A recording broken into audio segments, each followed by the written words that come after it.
Hi there, my name is Zubair, and tonight I want to take you somewhere quiet, somewhere dark, somewhere people don't usually talk about. Because the stories you're about to hear, they don't end cleanly. They don't make sense. And most of all, they don't stay where they happened. These are not just stories. They are memories, fragments, moments where something felt wrong, but no one could explain why. So before we begin, make sure you're somewhere comfortable. Maybe keep a light on, because once we start, you might not want to be alone. Chicago, Illinois. Hi, my name is Aaron, and this happened 3 years ago. I moved into a small apartment in Chicago. Nothing special. 3rd floor, old building, thin walls. The rent was cheap, which should have been my first warning. But I didn't think about that at the time. I was just happy to finally have my own place. The landlord was quiet, didn't say much during the tour, didn't mention anything unusual, just handed me the keys and said, "Let me know if you hear anything strange." I thought he was joking. He wasn't. The first week was normal. Work, sleep, repeat. But on the 8th night, I woke up at exactly 2:17 a.m. No reason, no noise, just awake. And something felt off, like the room was occupied. I stayed still, listened. Nothing. Then I heard it, a soft sound from the kitchen, like someone slowly opening a cabinet. I grabbed my phone, turned on the flashlight, walked out. The kitchen was empty, but one cabinet was open. I closed it, went back to bed, told myself it was nothing. Old apartment, loose hinges. That's what I told myself. Until it happened again, and again. Always at 2:17. Always the same cabinet. By the 4th night, I stopped checking. I just stayed in bed, listening, waiting. Then one night, it didn't stop in the kitchen. I heard footsteps, slow, careful, moving toward my bedroom. And then they stopped, right outside my door.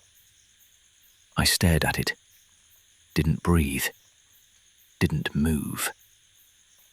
Then the handle shifted slightly, not opening, just testing, like someone on the other side was deciding whether to come in. I didn't sleep that night. The next morning, I asked my landlord about the previous tenant. He hesitated, then said, "There was a man before you." I asked what happened. He said, "He stopped leaving the apartment, stopped going to work, stopped answering calls. Neighbors said they heard him talking to someone, but he lived alone. They found him in the kitchen, standing in front of that cabinet, door open, just staring inside. He never explained why." I moved out 2 days later. But sometimes, when I wake up in the middle of the night, I check the clock, and every once in a while, it says 2:17.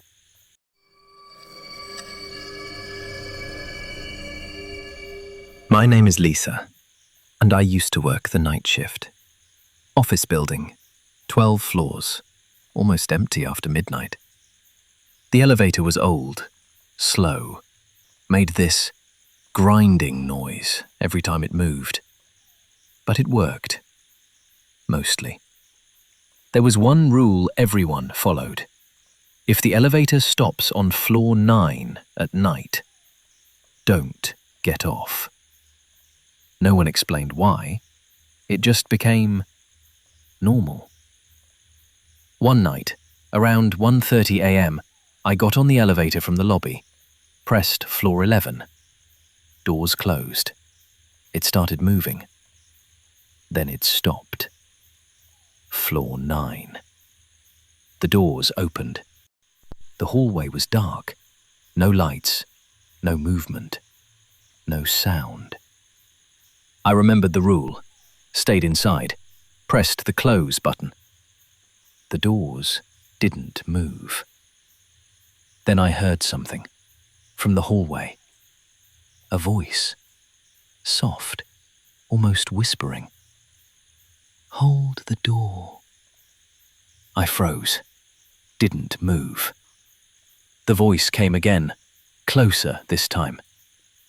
Please, hold the door. And then I saw it. A shape, standing at the edge of the hallway. Not fully visible, just enough to know it wasn't normal. I hit the close button again. Nothing. The voice changed. Lower, slower. You should have left. The lights flickered, and then the doors slammed shut. The elevator shot up faster than normal. When it stopped at my floor, I got out immediately. The next day, I asked security about floor 9. They told me, years ago, there was an incident. A woman got trapped in the elevator. It stopped on floor 9. Doors wouldn't open. She called for help. For hours. No one came. They found her the next morning. Still inside. Still pressing the button. Still trying to get out. I never used that elevator again.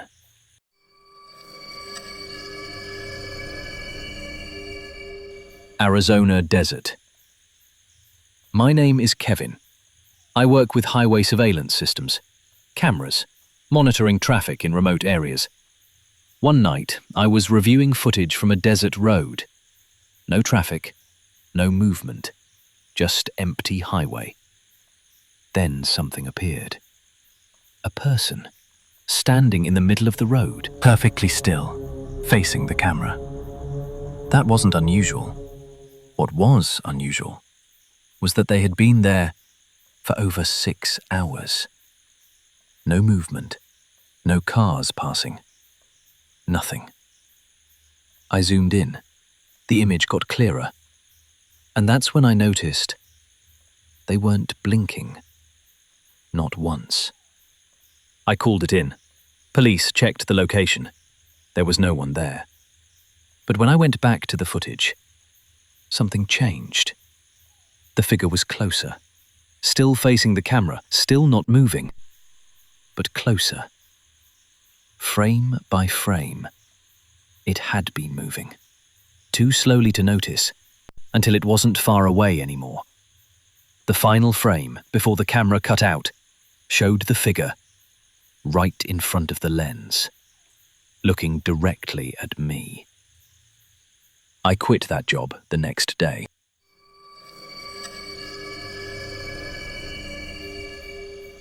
My name is Carla, and I stayed in a historic house in New Orleans. One room stood out, full of mirrors. Every wall, every angle. The owner told me, "Don't sleep in that room with the lights off." I thought it was part of the charm. That night, I turned the lights off anyway. At first, nothing. Then I noticed something strange.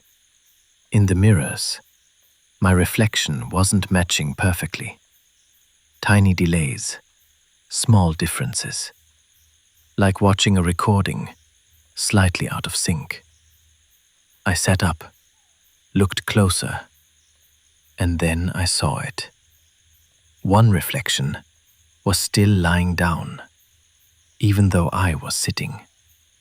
It slowly turned its head and looked at me, smiled. I turned the lights on immediately. Every reflection was normal again.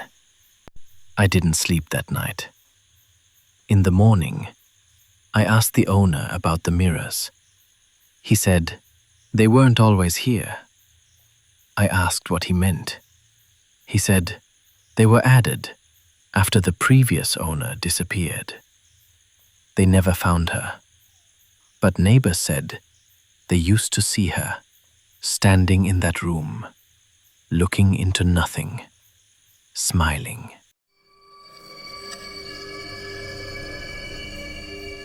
My name is Daniel. I worked in a mining town. Old tunnels, most of them sealed.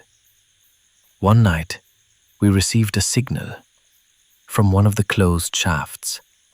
A call, static at first, then a voice, faint, broken, asking for help. We traced it. Impossible location. That tunnel had been sealed for over 30 years. We thought it was interference, until the voice said my name. Clearly, perfectly. I had never worked that tunnel, never even seen it, but it knew me. The call continued for hours. Same voice, same message. Come down.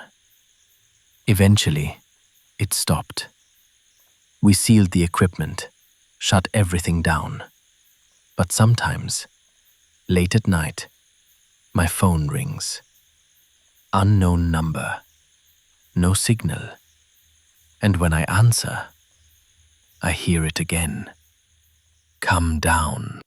If you have a horror story, something that happened to you, something you've never told anyone, we want to hear it. Drop it in the comments below. Or, if you want to share something more personal, check the form in the description. Tell us what happened. Your story could be our next video. Until next time, stay safe. And whatever you do, don't look behind you.